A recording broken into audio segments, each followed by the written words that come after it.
Aksi Panglima tertinggi pecah belah OPM di 2022 dituding jadi intel TNI.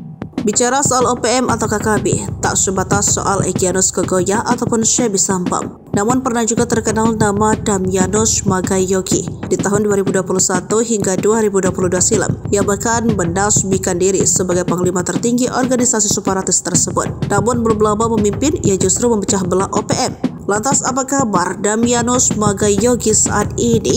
Di tahun 2022, OPM berkali-kali melakukan teror, mulai dari pembunuhan para pekerja tower telekomunikasi hingga pembantaian 11 warga Nduga Papua. Ini belum termasuk teror KKB Papua yang menyerang desa-desa pedalaman. TNI dan Polri pun terus berusaha melakukan pendekatan kemanusiaan agar bisa menghilangkan KKB Papua beserta ideologi separatisnya. Namun KKB Papua sepertinya kini sedang menghadapi kondisi perpecahan dengan sendirinya. Hal tersebut diduga akibat dari sosok yang satu ini. Dialah Damyanus Magayogi. Dikutip dari salah satu sumber, sosok Damyanus Magayogi baru-baru ini jadi sorotan karena keberadaannya membuat KKB Papua terpecah belah. Aksi Damyanus berpindah kubu membuat ia disebut-sebut sebagai kaki tangan TNI Polri.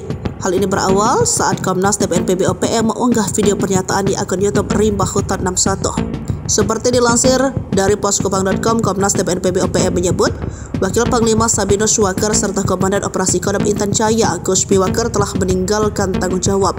Mengenai Damyanus Magayogi yang dituding sebagai kaki tangan TNI Polri, hingga berita ini belum informasi mengenai respon Damyanus Magayogi atas tudingan tersebut. Ya pasti bahwa Damyanus Magayogi adalah Panglima tertinggi DPNPB OPM yang terpilih pada 2021. Sebelumnya Damyanus Magayogi bertugas sebagai pimpinan KKB di Kabupaten Paniai. Terkait tudingan yang menyebutnya sebagai kaki tangan TNI Polri, berawal dari keputusan Damyanus yang menyetujui berunding dengan pemerintah Indonesia.